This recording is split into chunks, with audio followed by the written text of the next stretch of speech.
Welcome back to another Spilldrop tutorial. Today I'm going to show you 3 factory designs that I think may elevate your next base to the next level. This first factory is a Tier 3 kit factory, and as a little treat I went ahead and built out the full concept using conveyors and combiners and full electrical and industrial system, so you can have an idea as to how a module like this comes together. How you customize your filters and what sort of items you want crafted for your kits is entirely up to you. However, this gives you the basic idea for how to set up a design like this for your own base. Taking a look inside, as far as the industrial components go, we're looking at 3 conveyors, 1 splitter, 2 combiners, 2 industrial auto crafters, and then as many storage adapters as you want to squeeze in here. Currently, we have 12 different storage adapters, but you can use more or less as you see fit. Also included in this design are 4 small boxes, 2 lockers, and a Tier 3 workbench. If you're not concerned with crafting Tier 3 weapons, armor, or ammunition, then a Tier 2 workbench works just fine and may give you room for additional small boxes for storage underneath.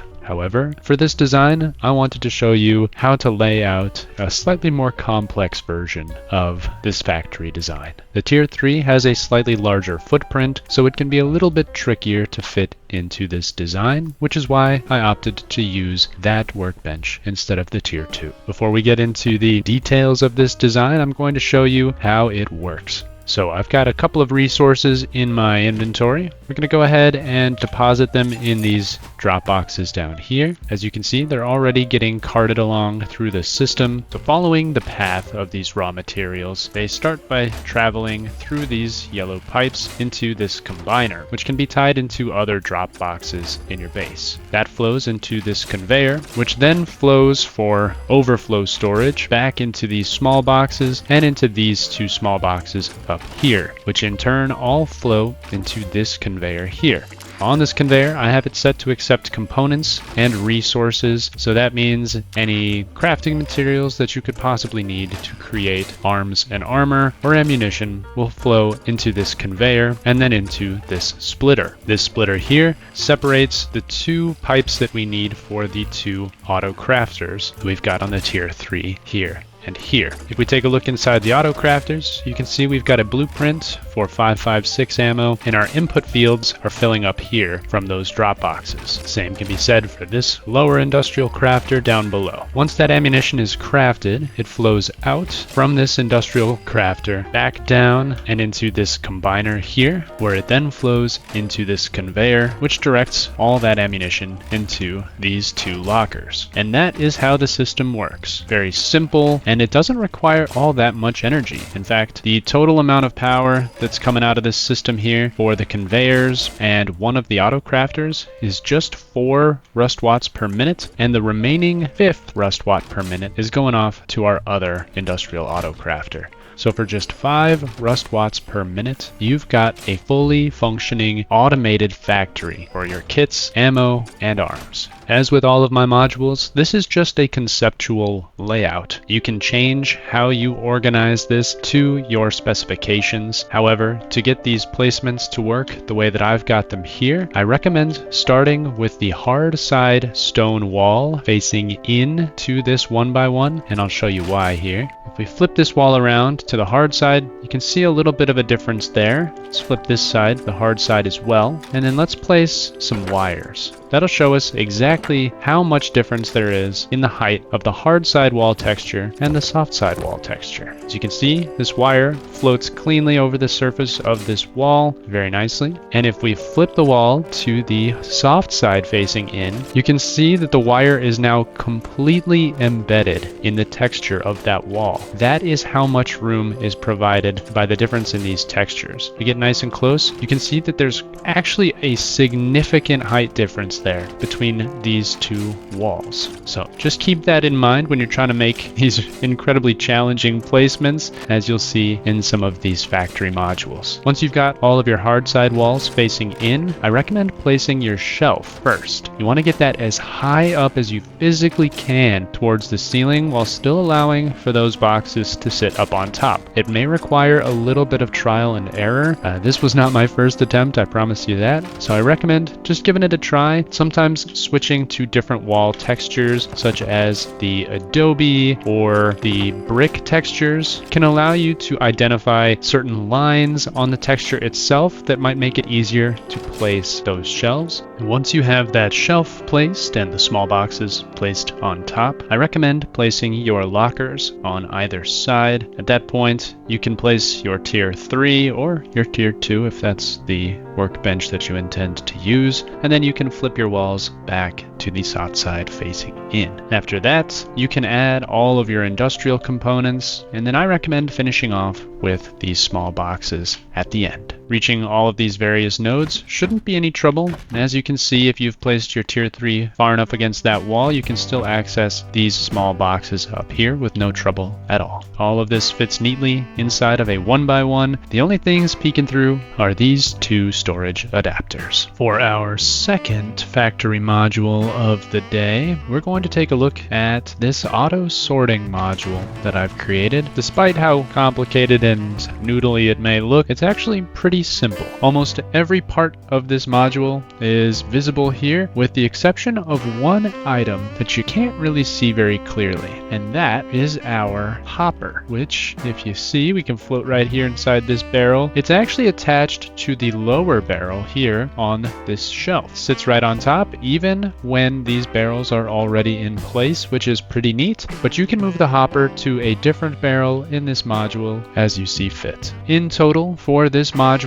we have 9 industrial conveyors, we have 4 industrial splitters, 5 industrial combiners, a number of storage adapters attached to these barrels. I currently have it set for 1 adapter on each barrel, so that'll bring it to a total of 9, but you can add more adapters if you'd like. And of course, we have 9 vertical barrels, 1 half-high bamboo shelf, and then of course the hopper. To keep things simple, I've color-coded these pipes according to the colors of the rainbow. So we're starting with the color red. Now red I often use for the raw materials, or what I consider the original input for a system. So that's what I've got coming out of these barrels. That is our red pipe that flows into this first row of combiners that you see down here. So each one of these red pipes that flows into these combiners is coming directly from these barrels, allowing you to jump into this module and just depot straight into a barrel as you see fit, regardless of what you would intend to end up in these barrels. So that makes the depot process pretty easy. The hopper, of course, makes it even easier, and I'll show you how that works in a second. But then these 3 combiners combine again into a combiner here. This final combiner allows for 2 additional slots in case you want to bring in any other barrels or boxes from any other rooms in your base. These yellow pipes indicate the fully combined raw input for all of these barrels and any additional modules that you tie into this design. These all flow into this first splitter, which then splits to these 3 splitters that you see over here. Now from here, I've got a green splitter, a blue splitter, and a teal splitter. These are color coordinated to the column of conveyors that we see here. So green will go to this first column on the right, blue will go to this second column in the middle, and teal will go to this third column on the far left. You can set this up however you see fit, but for me it made the most amount of sense to have these first 3 on the right be my first 3 barrels for this design. So it ties directly into these 3 that you see here. Now the middle column ties into these middle 3 barrels that you see here, and the far left column here ties into these back 3 barrels. The purple or magenta pipes that you see here are all of the outputs from the sorted system into these respective barrels. Now to show you how I've got the sorting set up, I'm going to take a look at my filters. You see here we've got weapons and ammo, which as you can see, you just type in weapons and you get this kind of funny looking guy here, and that will combine anything that is in the weapons category in your crafting menu or in the F1 weapon menu that you see here. Same with ammo and clothing, and as you go down through here you can see we've got medical and food, and then of course we've got a random item here to take up our last barrel, which would be our Discord trophy. All the way through you can see the variety of filters that we've got set up based on which items tend to collect more heavily in some barrels. Again, you can decide which filters you want on which conveyors and which filters you want to combine, so that way it's a little bit easier to keep track of. So to show you how this all works, I'm going to go ahead and toss a Discord trophy into this backpack, and I'm going to toss this backpack at the hopper. It's going to suck up that backpack, empty it out, and then everything in here is going to start getting sorted. As you can see, this front barrel here is where our Discord trophy gets sent to. We've got our fun items back there, our deployables and building items here, and looks like our Discord trophy is bouncing around. We've got some more tool items and these eggs, which for some reason have ended up here as well. Might need to filter those separately. We've got our backpack and the clothing box, and our guns and ammo have been left behind in this barrel right here. Now there's a lot of different ways to create these automatic sorter modules for your base, but I found this one to be very simple. There's not a lot of components and very few moving parts. You only need one conveyor for each barrel. So if you have less barrels, you need less conveyors, you need less splitters and combiners. The less you use, the simpler it gets. However, your filters will get more complicated, or you'll have to decide on a better method for depositing loot, but all of that is up to you. If this video seems a little bit disjointed, I do apologize for the immense power and incredible tools that you get access to with the Rusticated server. It's insanely unstable and it crashed about every 15 minutes or so, which resets all of the industrial components, making these builds very frustrating and challenging. So if you're feeling incredibly generous for the amount of time and effort that was sunk into this module while trying to get this to work, then consider leaving a like on this video. It means so much to me, and it's completely free. If you're on a mobile device watching this on your phone, or I think even your iPad, there should be a little hype button down underneath the video by the description there. Click on that and it boosts this video for someone else to see. Again, another free thing that YouTube gives you to help my video and my channel grow. Completely unnecessary, of course, but if you've got the time and you want to show some extra love, I would greatly appreciate it. Anyway, let's move on to the third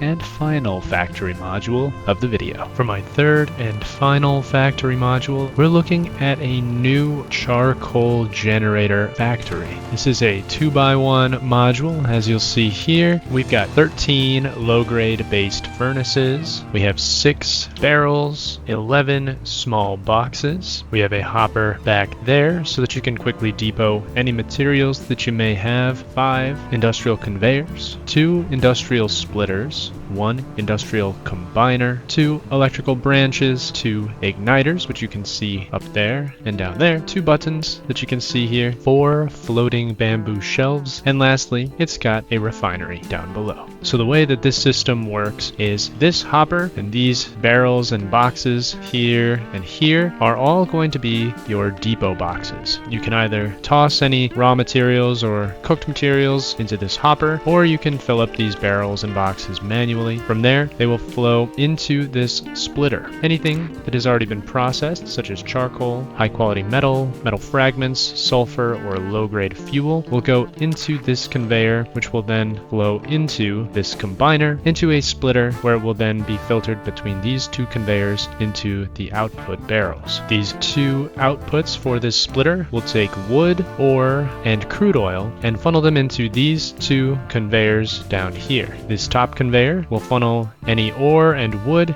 into these low-grade furnaces that you see all around here, and the bottom conveyor will take any crude oil and extra wood and pump them into the refinery. Once those are loaded up, you can use these buttons here to ignite the furnaces and the refinery without any extra electrical current needed. Once these furnaces and the refinery have finished processing the raw materials, they will flow up these respective yellow pipes into the combiner, into this splitter, and then into these two conveyors. So you can see this bottom conveyor takes the materials out of the furnaces, and the top conveyor takes the materials out of the refinery. This back barrel here will take all the materials from the refinery, and the rest of these barrels and small boxes will take the charcoal and smelted ore from the furnaces. The entire system uses just 13 rust watts per minute to run, 8 for the hopper and 5 for the conveyors. Let's go ahead and take a look at how this works.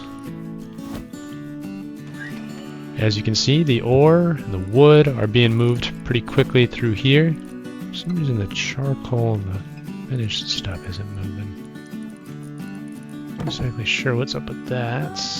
Somewhere along the way, the circuit seems to have broken down. I'm not sure why my processed stuff isn't moving, but it took me about 10 hours to successfully set this up, and I'm actually, frankly, amazed that the game hasn't significantly stuttered or rolled back since I started this recording, because it was everything I could do up to the last hour to get even 30 seconds of gameplay without a stutter or a rollback. So unfortunately, I'm gonna have to troubleshoot that later. Not sure what's stopping it from going through now. It probably needs a buffer box or something to get that conveyor to take the processed stuff and run it up into these barrels, but we're gonna go ahead and get everything running.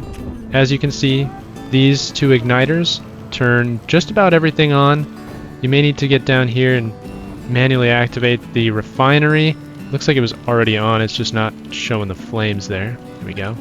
And all the furnaces back here are running just fine. You can see this barrel is starting to get filled up with all the good stuff there. That barrel back here is getting all the stuff out of the refinery, and everything seems to be working except for this conveyor. Like I said, I have no idea why this conveyor is deciding to give me trouble. I just don't have the time to troubleshoot that today, unfortunately. But I think ultimately, all of these are modules that you can build relatively quickly on a vanilla server without too much trouble. If you have any questions about how these modules come together, feel free to leave those down in the comments section. If you have enjoyed this video, I would appreciate if you left a like down below. And if you're new to the Spilldrop channel and you want to see more super modules, base concepts, and adventurous gameplay, consider subscribing using the button down there as well. It would mean so much to me, and it helps YouTube get my videos out to other Rust players like you. If you're new to Rust and you're looking for some tips and tricks, don't forget to check out my friends over at Bamboo Gaming for a whole array of tutorial videos, fun creator content, security camera access codes, F1 commands, and a whole bunch of other incredibly useful stuff. They're not a sponsor of the channel, but they do help promote my videos here and there, so I return the favor by shouting them out when I can. So if you haven't yet, go check out Bamboo Gaming. This has been your friend Spilldrop with another super module video. Thank you so much for watching, and I will catch you in the next one.